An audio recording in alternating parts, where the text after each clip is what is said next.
The film opens with a television interview with the famous author Harun. The host asks him how he managed to write this particular book.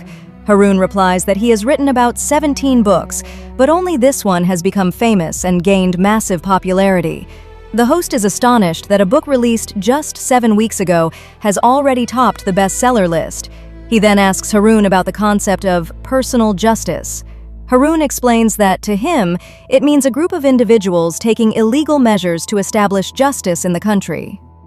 In the next scene, we meet a man named Dahshat sitting in a cafe, thinking about the girl he loves and whispering to himself that he only feels alive when he's with her. He keeps staring at her until the girl notices and asks if he knows her, since he's been looking at her so much. She also asks whether he is a doctor. Flustered, Dahshat lies about his job. The girl apologizes and leaves. After she's gone, the female cafe employee talks to Dahshat. It becomes clear she knows everything about his past. She asks whether he knew the girl from before prison or after it. Dahshat denies knowing her at all. The woman warns him that if he falls in love, he will regret it. She then hands him a photo for his next mission. Dahshat admits he had seen the girl before prison and does know her, then leaves. He arrives at the location of his new mission. The guards try to stop him, saying he has no business there. He draws his gun and takes them all down incredibly fast. He is a professional and kills them one by one without taking a single scratch. Their boss watches from a window and, realizing it is Dahshat, starts trembling with fear. He knows that if Dahshat catches him, he is dead. The boss stands in front of the door with a gun, but before he can fire, Dahshat shoots him. The boss begs for his life, offering to pay him double whatever he's currently earning. Dahshat kills him anyway, sets the whole place on fire before leaving, and rescues a cat that was inside. When he gets home, he starts treating a wound. Meanwhile, the head of the organization gathers everyone and reminds them that no mistakes are allowed. He tells them a story and explains that this place belongs to the Fedayeen group. He shows the tattoo on his hand and stresses that they must never surrender, even if they have to fight night and day. He warns them that love must never enter their lives. He confesses he himself fell in love 3 times and regrets it deeply. He scares them about love and orders them never to get close to any woman. The scene shifts to a member of the Fedayeen named Batur, who is sitting with his girlfriend on a mountaintop, telling her no one can ever find them up there. Suddenly, his colleague Nichat appears. Batur tells him not to say anything to the girlfriend. He picks up a lighter to burn off his tattoo, but Nichat pulls out a gun and kills him. He then enters the house and kills Batur's lover as well. Back at the Fedayeen headquarters, the leader announces that Batur has been expelled from the organization. The organization consists of orphans, and anyone who breaks the rules is executed. Dahshat is at home watching Harun's interview on TV when a beautiful woman sent by the boss arrives for the night. The next morning, Harun is playing with his cat when he receives a threatening phone call. Someone says they will kill him because of his book. Harun dismisses it and hangs up. Dahshat is sitting in a bar when the female cafe worker joins him. It turns out they are friends. She warns him that he's playing with fire by getting involved with a girl named Ubed. She gives him the photo of his next target. Dahshat is shocked. It's the author Harun, whom he watched on TV the night before. He goes home, buys Harun's book, and starts reading it for the first time. Later, Ubed asks the cafe worker about Dahshat, but the woman upsets her with her words, and Ubed leaves.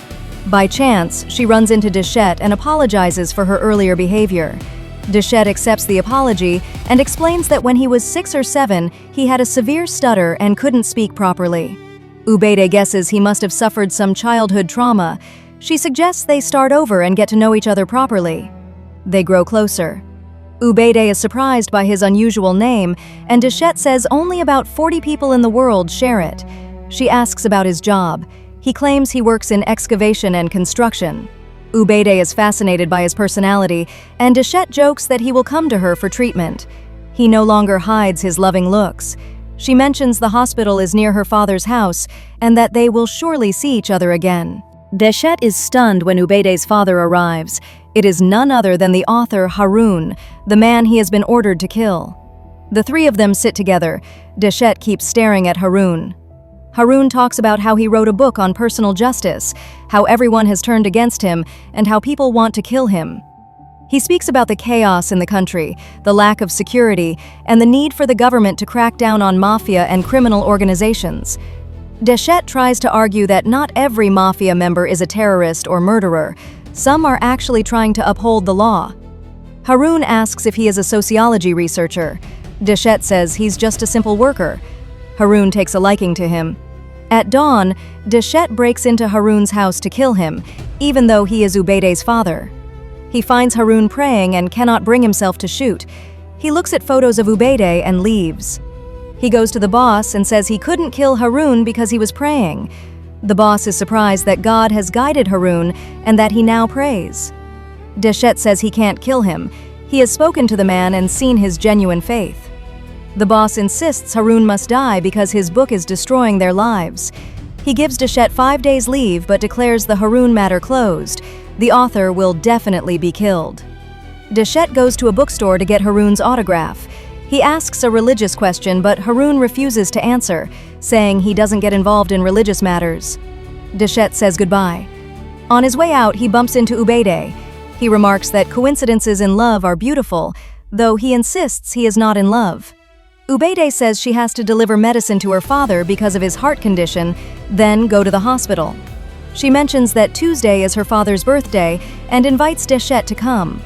He makes excuses about work, but she says her father would be very happy if he came. She takes his number so she can send the address. Dahshat returns home, confused. He eats and continues reading Harun's book. That night, he cleans his gun and remembers a conversation with a friend who once told him his face looks like a Hollywood actor. The subject changed to love. His friend, Selçuk, said Dahshat has a beautiful voice and asked him to sing. We learned that he named his cat after this friend because they served together in the military and were very close. They were happy together until enemies spotted them from afar and shot Selçuk. Dahshat was devastated. Tuesday arrives, and Dahshat attends the birthday party. Ubed is overjoyed to see him and introduces him to the family. Dahshat brought Harun a pair of glasses as a gift, and Harun loves them. Later, Dahshat and Ubed sit in the garden. He asks about her mother. Ubed explains that when she was 14, her parents divorced. Her mother remarried and moved to Canada. She also reveals that her father once went to prison because of financial troubles. Dahshat wants to know more about Harun's beliefs. Ubed says her father is Muslim, prays on time, and constantly reads the Quran, but he never talks about it because he doesn't want anyone to witness his relationship with God. He wants it to remain private between him and God. Dahshat watches Harun from afar, torn between killing him and letting him live. Ubed asks him to keep this secret because her father doesn't want anyone to know. She tells him how happy she is that he came to the birthday party because it allowed her to see him. Dahshat gazes at her, terrified that one day he might regret falling in love. He then takes her to her favorite restaurant. Ubed wants to know more about him. Dahshat says he has a house inherited from his family, reads books in his free time, and is always working. When she asks about his job again, he talks enthusiastically about construction tools and excavation equipment. Ubed is mesmerized by the way he speaks.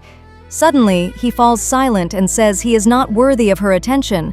She is a doctor, while he is just a simple worker who gets his hands dirty with tools, and she is wasting her time on him. Ubed tries to convince him otherwise, praising his knowledge, his love of books, and his good heart. He takes Ubed to his house, and she is deeply impressed. Dahshat plays with the cat he named after his late friend. When Ubed sees his many books, she decides to test him and asks him to name some of them. Dahshat answers effortlessly, and Ubed is even more amazed. He says he remembers exactly where every book he has ever read is placed. Ubed decides to ask a tougher question. She covers his eyes with her hand and asks where a specific book is. He instantly replies that it's on the shelf above the television. Finally, they draw close to each other and share an intimate moment. The next day they meet again, and their relationship deepens. Ubed works mornings at the hospital, while Dahshat carries out his night job, killing criminals. At the organization's office, the boss asks about Dahshat. His son says Dahshat hasn't shown up for a while and suggests putting a tail on him, but the boss shouts at his son, calling him an idiot. He explains that Dahshat would notice any surveillance immediately and kill the tail. The son has grown timid because his father constantly mistreats him. That night, Dahshat visits the boss and asks about the Harun assignment. The boss begs him not to kill him, meaning Harun, but Dahshat says he won't do it directly. The boss thinks he'll find another way and calls someone else to take the job. Dahshat clarifies, Harun must not be killed at all. A huge argument erupts. The boss threatens to bury him alive right there if he disobeys. Dahshat leaves. He sits by the sea with Ubed. She asks about poetry, certain he must be good at it since she saw so many poetry books at his place. Dahshat admits he has tried many times to write poetry but always failed. Ubed insists he recite one of his poems.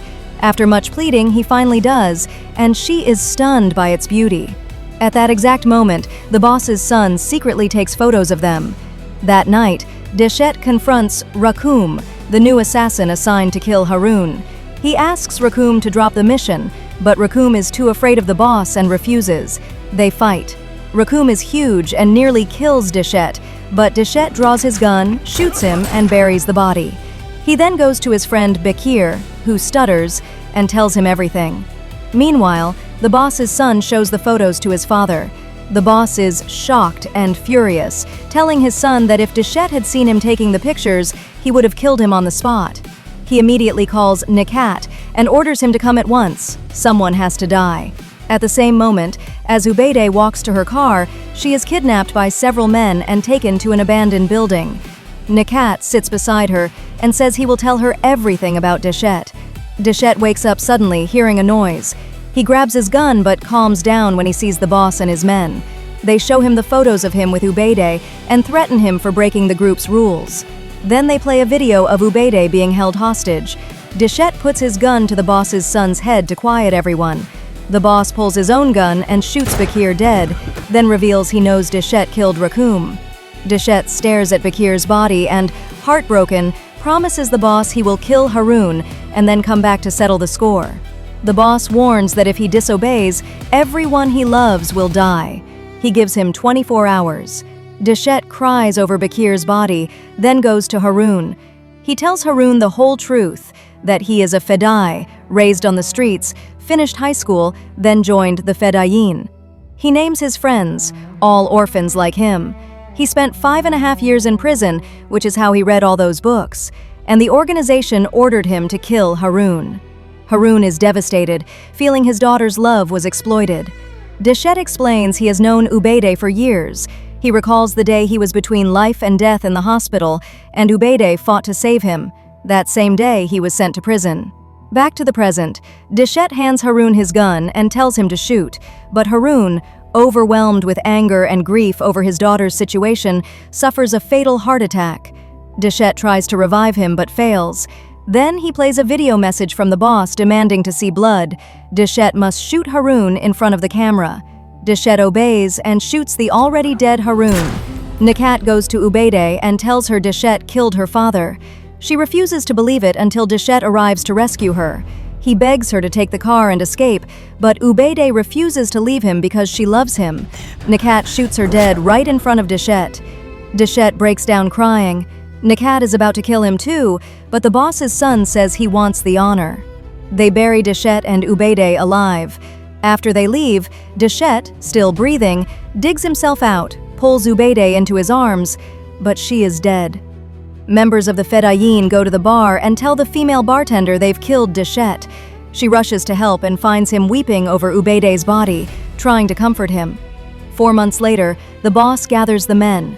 Bora reports seeing someone who looked exactly like Dahshat at the cemetery.